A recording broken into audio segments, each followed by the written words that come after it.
Hello students, I am Satyan Gupta. Welcome to TechPoint Education Academy. For better understanding of the concepts, watch the video till end. Now let's start.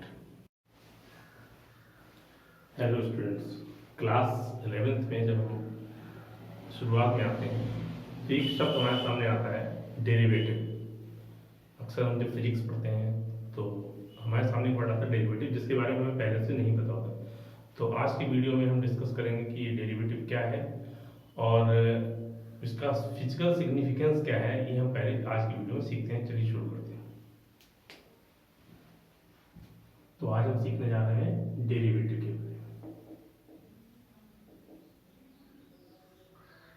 तो derivative को समझने के लिए सबसे पहले हमें ये समझना पड़ेगा कि हमारे पास मान लीजिए कि दो वेरिएबल्स हैं। वेरिएबल्स वो चीज़ें होती हैं इनका मान लगातार बदलता रहता है। तो मान लीजिए कि y जो है वो s के रिस्पेक्ट में बदल रहा है। x के चेंज होने के साथ साथ y भी चेंज हो रहा है, मतलब x इंडिपेंडेंट वेरिएबल है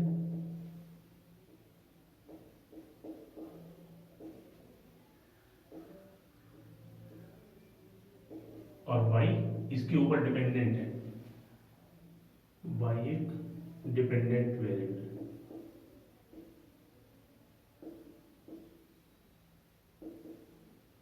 तो x इंडिपेंडेंट है, x को हम रखते जाएंगे इनपुट में और y हमारी आउटपुट देता चला जाएगा। जैसे हमने अगर लिखा y is equal to sine x, तो y हो गया हमारा dependent on the value of sine x, जिसमें x एक इनपुट होगा।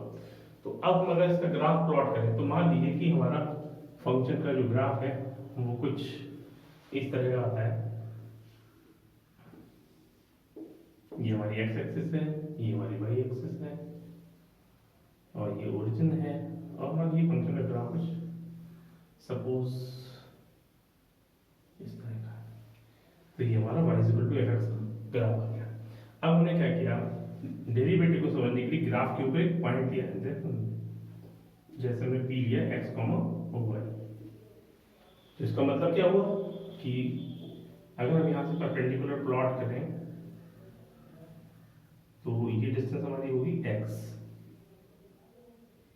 और यहाँ से इधर परपेंडिकुलर प्लॉट करेंगे तो y एक्सिस पे ये जो डिस्टेंस आएगी वर्टिकल डिस्टेंस, ये हमारी हो जाएगी y। तो हमने x और y को डिफाइन कर लिया। उसके बाद हमने क्या किया कि ग्राफ के ऊपर मान लीजिए हमने एक पॉइंट दिया q, जिसका कोऑर्डिनेट है x प्लस डेल्टा x, और इस पर जो y की वैल्यू में चेंज आया वो है y प्लस डेल्टा y, हमारा नया कोऑर्डिनेट आ गया। हमने p और q को ज्वाइन भी कर दिया। ये हम p और q को ज्वाइन कर दिया। यहाँ से फिर हमने परपेंडिकुलर प्लॉट किया, ये हमारा, तो ये डिस्टेंस y ये हमारी हो गई x plus delta x। Similarly ये जो वर्टिकल डिस्टेंस आएगी ये हमारी आएगी q तक, कितनी आएगी y प्लस डेल्टा y। और ये ट्रायंगल भी यहाँ पर कंप्लीट कर देते हैं। मान लीजिए ये ट्रायंगल हमारा कंप्लीट हुआ, ये पॉइंट पर हमने r मान लिया। हमें बस इसी ट्रायंगल पे कंसंट्रेट करना है PQR पे। तो आप देखिए कि इसमें ये वाला जो फासला है, यहाँ पर गैप जो आ रहा है, ये हमारा कितना आएगा, यहाँ से यहाँ तक x प्लस डेल्टा x है, जिसमें से ये x कम हो जाएगा तो यहाँ बनेगा डेल्टा x। ऐसे ये y प्लस डेल्टा y, जिसमें से ये वाला y कम हो जाएगा तो QR की जो वैल्यू है वो कितनी आ जाएगी, डेल्टा y। सिमिलरली अब हम ये जो ट्रायंगल है इसको यहाँ बनाते हैं। हमारा Q है, ये P है, ये R है, ये डेल्टा x है, ये डेल्टा y है, और मान लो ये एंगल थीटा है। अगर हम ट्रिग्नोमेट्री के हिसाब से चलें तो tan थीटा की जो वैल्यू है वो होती है delta y upon delta x, perpendicular upon base. और आपको पता होना चाहिए जो परपेंडिकुलर अपॉन बेस होता है, ये जो हमने रेशियो निकाला है, ये हमारा लाइन PQ का क्या है, slope. Is called slope of line PQ, slope of line PQ। अब सोचिए कि अगर हम इसमें कुछ ऐसा समझें कि हम डेल्टा x की वैल्यू कम करते जाएं, तो उसी हिसाब से डेल्टा y क्या होगा, कम होता जाएगा, और p और q लगातार क्या होंगे, पास आते जाएं, तो ये ट्रायंगल छोटा होता चला जाएगा। तो अगर हम इसकी वैल्यू को कम करते जाएंगे, ट्रायंगल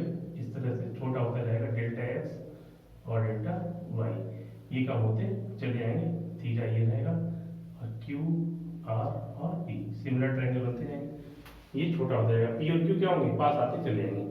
तो अगर हम ये कहें कि हम बिल्कुल डेल्टा जो एक्स है उसको हम जीरो के आसपास लेते हैं, टेंडिंग टू जीरो, बहुत ही स्मॉल क्वांटिटी लेते हैं, तो जो बहुत स्मॉल क्वांटिटी है उसको हम मैथमेटिक्स में कुछ इस तरह से रिप्रेजेंट करते हैं, limit delta x tends to zero delta y upon delta x. मतलब डेल्टा एक्स हम पूरी तरीके से नहीं करेंगे जीरो हो जाएगा, लेकिन delta x tends to zero बिल्कुल जीरो तक पहुंच जाएगा।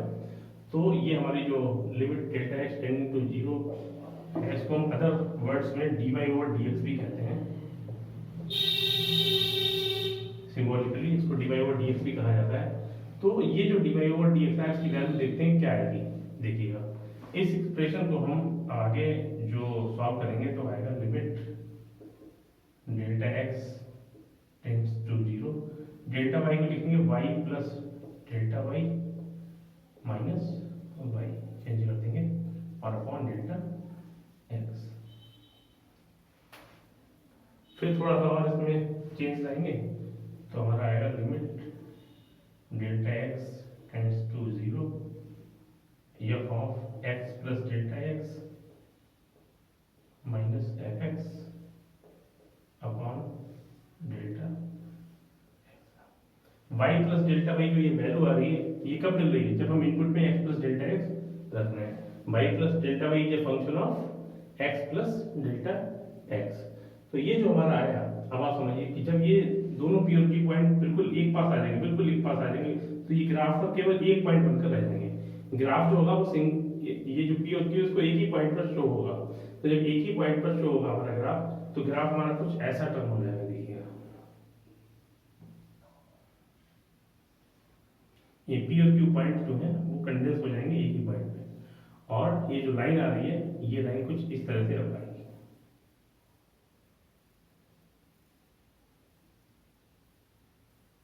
ये लाइन हमारी कुछ इस तरह से, ये एंगल थीटा हो गया। तो ये पी और क्यू पॉइंट दोनों कंडेंस हो गए कि पास पी और क्यू पॉइंट आ गए बिल्कुल।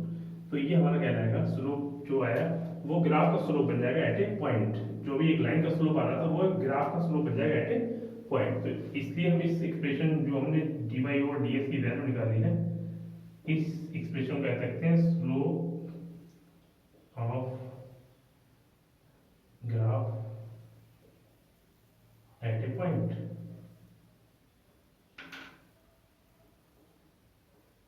और यही क्या जाता है derivative of function, derivative of fx।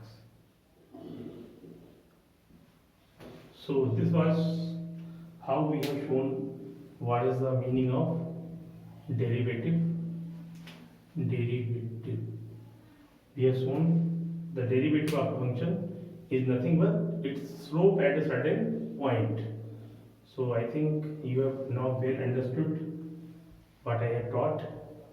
और अगर आपको कोई भी प्रॉब्लम आ रही है इसको, तो आप कमेंट सेक्शन में हमें लिखकर जरूर बताएं, ताकि हम अगले वीडियो में उस चीज़ को रिमूव कर सकें। Thank you.